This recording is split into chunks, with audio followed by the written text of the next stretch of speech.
And we're live. All right. Thank you. This is Fightin' Words featuring the Brothers Van.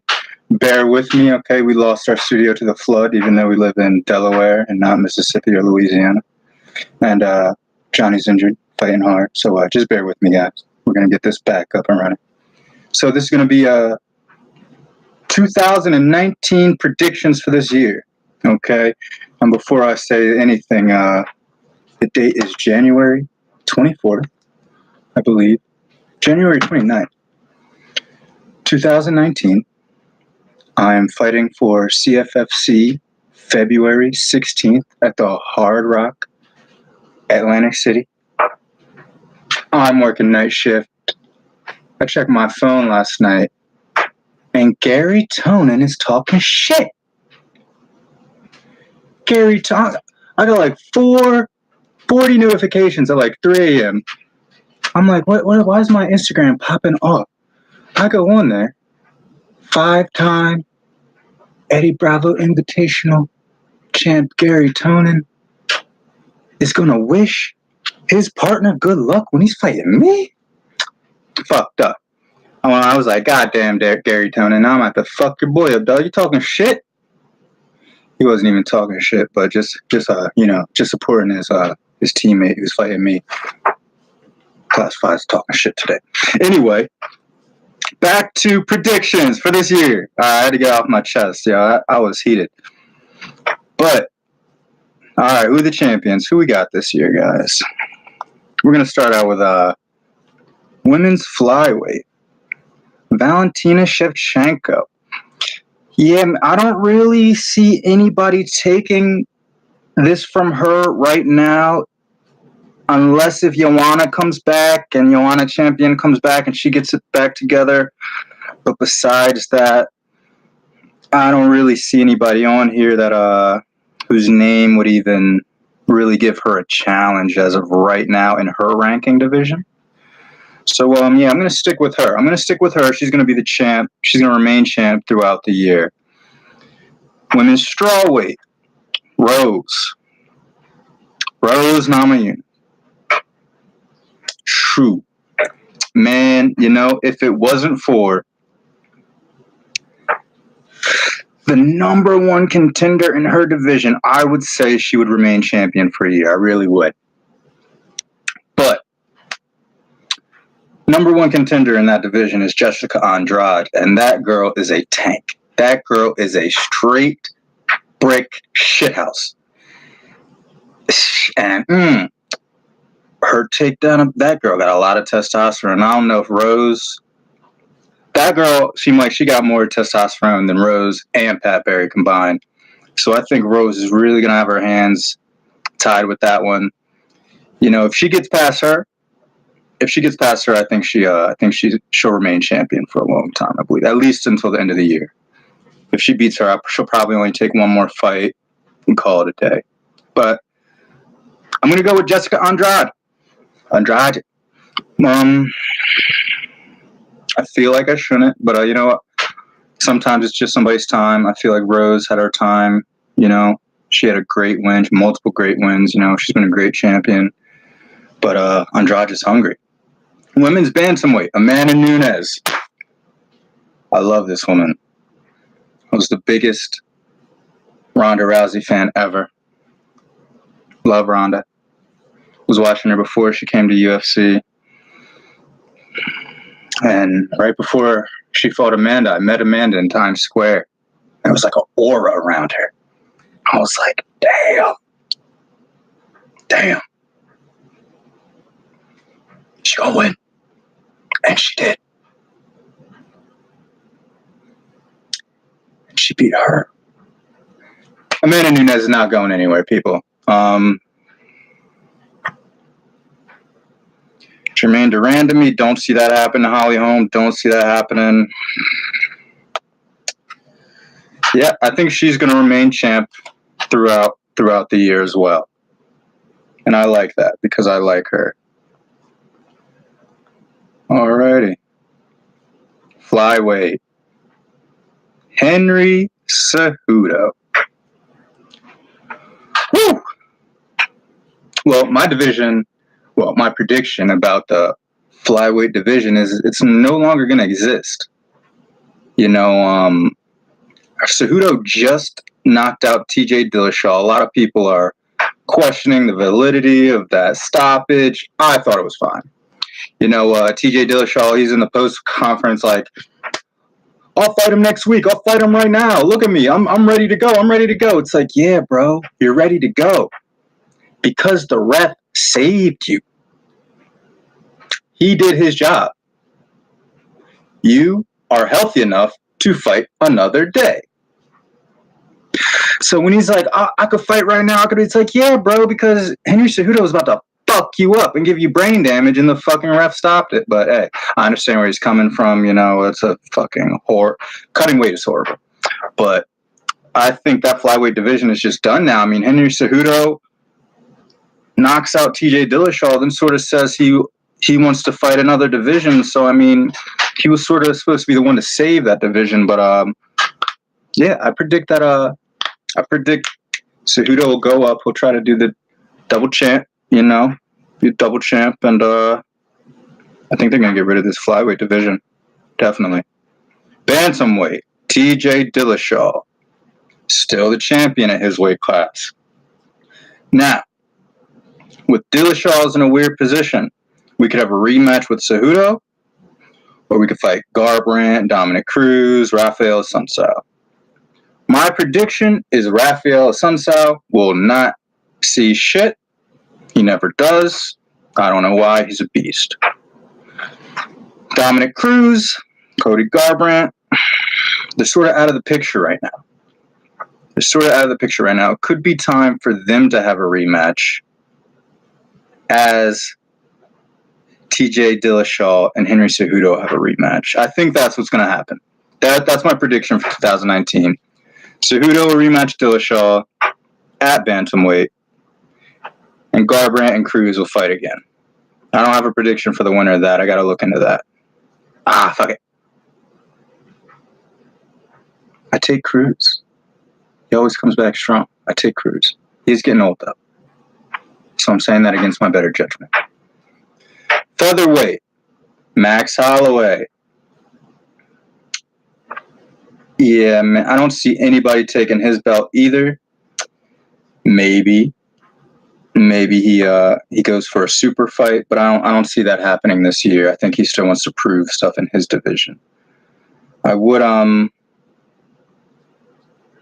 liked to see Chan Sung Jung fight him, but Chan Sung just lost. The fight that they're probably going to try to set up. Brian Ortega. I can't see him fighting Aldo, Edgar, Ortega. I think we're looking at a Yair Rodriguez. I think we're looking at a matchup with Max Holloway and Yair. But Max is a strong champ. I'm going to give this to him throughout the year as well. Lightweight, Khabib, my man, smash. He's going to smash Tony Ferguson. He's going to put the smash on him. It's going to be his hardest fight to date, though. It's going to be his hardest fight to date. We've seen what he did to Conor. Ferguson is more wily, more unpredictable, more versed on the ground, sharp elbows, sharp knees. Khabib might get cut. I could see Khabib cutting and not really liking the sight of his own blood. But Ferguson loves blood. So I still give it to Khabib. I think right now he's proven to be one of the greatest of all time, top 10, definitely of all time. You could say number one with his record. But times change, eras are different. I'll put him in top 10 definitely. I think he's going to smash Ferguson. I think Conor McGregor is going to be matched up with Cerrone. And I believe, as for predictions, I believe there's a big chance if Conor beats Cerrone that the UFC might open up that 165 belt. Because right now they don't have a lot of reason to. Who's going to be the money maker for the 165 division? Well, Conor's right in there. Connor's fought 170, right? Catch weight? 155 and 145. He gets a win over Cerrone. I think they're going to do that. I think they're going to say, you know what? We can slide Connor right in here, give him a belt, make him a 3-time champ. And oh my God, the money pours in for these motherfuckers, doesn't it? Tyron Woodley. Nobody's taking his belt. Period. Robert Whittaker. Not this year, anyway. Not this year. My prediction for Woodley. Colby Covington, Kamaru Usman. I really don't think they're going to give him any problems, defending his belt. But what I do think could happen by the end of the year is that with Colby and Usman sort of washed out, he just beat Till.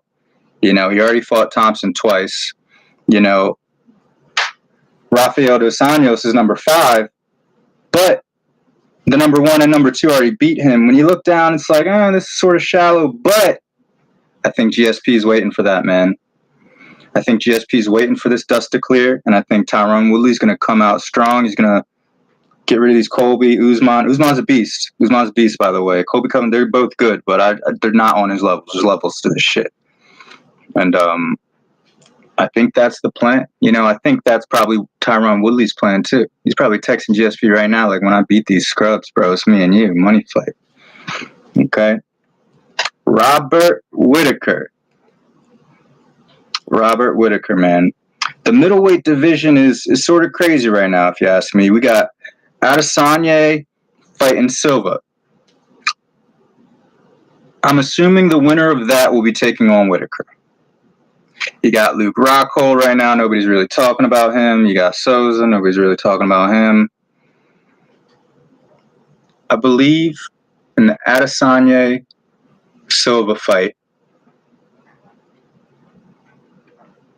I think Silva edges it out. I think Adesanya is younger. I think he's a little taller. I could be wrong. Models sort of his style after Silva, or Silva was a huge, huge inspiration to him. You can tell, but I think Silva's going to get up for this one.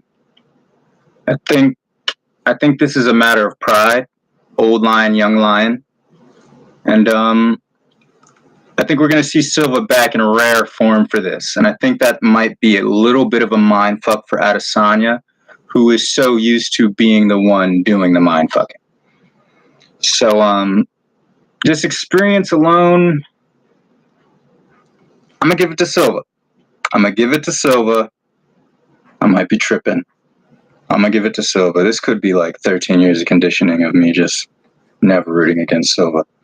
But if Silva does get the shot, I don't think there's any way he's taking Whittaker out, man. Whittaker is he's also a brick shit house. I mean, he fought Yoel Romero twice. How much more dangerous can it get? Whittaker's a stud. He's underrated. He doesn't talk a lot. He's got them weird Aussie tattoos. That's probably why.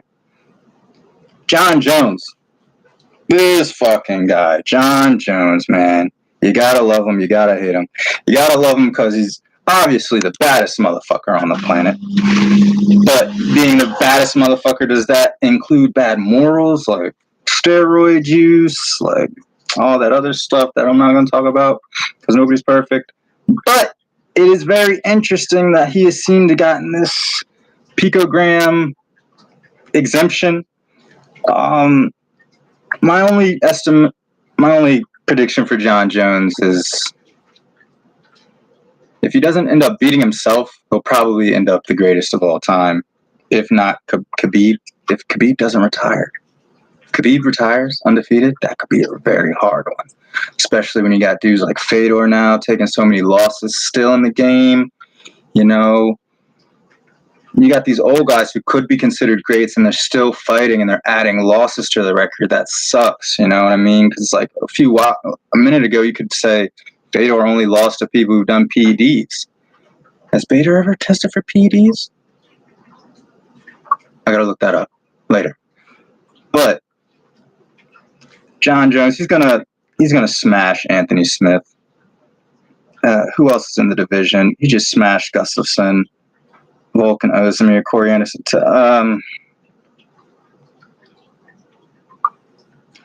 Yeah, no, he might beat himself, but I think by the end of the year we're going to see John Jones going up to heavyweight, if not for one match, just to face Cormier or whatever weight that is. I think that trilogy is going to happen. I think that's going to happen 2019, and I think it's going to happen before. I think it's going to be Cormier's last fight, definitely.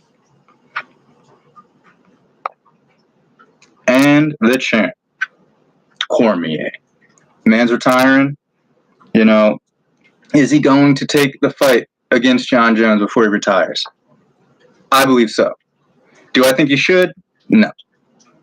If I was Cormier, listen, I've been tested for 6,000 years. I have passed 500 million tests clean every single time. You, sir, John Jones, are just a conundrum. What are we going to do with this guy? If I was Cormier, I'd be like, no, dude, you don't get a fucking third chance. You don't get one. It doesn't happen. But pride is going to step in the way of that. Cormier will give him a third shot. And I believe that'll be the biggest mistake of the year. Because I believe John Jones will take him out again. I think Cormier has it in his head that there's only one man that can beat him in this world, probably. And it's John Jones. Maybe I'm talking on my ass. But I would like to see the fight at heavyweight. I would love to see the fight at heavyweight. Cormier, undefeated at heavyweight. John Jones, undefeated. That would be a great fight at heavyweight. In the year, I'm calling it. Other predictions. I think Ben Askren is going to put the smash on Robbie Lawler. Completely. I don't even think that's going to... I think we're really going to see Ben Askren's skill set. I believe Henry Cejudo is about to start getting a lot more attention. I think he's about to start raking in. I think people are going to look at that DJ, that Mighty Mouse fight. That Mighty Mouse fight, and I think they're going to look back at that a little different now that he beat TJ. I think they're going to go, oh shit, TJ and Mighty Mouse were supposed to fight each other to be the best, and now this dude just comes through and takes them both out, sort of Amanda Nunes-esque. It was exciting. It was very exciting. Very exciting. I like Cejudo a lot. I like him, but he should stay in his lane, or stay in multiple lanes at once. Don't be doing that. As for that, I would be excited to see who the UFC is going to pick up from other organizations. Now that we have this Cejudo Mighty Mouse situation, I would love to see, now that we're trading in between organizations or in between fighting organizations, like, I feel like we're taking it back to the Pride days. Like, maybe we can have a champ versus champ. Now Cejudo was supposed to fight, no, scratch that. Cejudo and Mighty Mouse could fight again. How great would that be? A one UFC merger. They'll never do that. But it could happen. Shoot. But that's it. Those are my predictions for 2019 for the end of the year.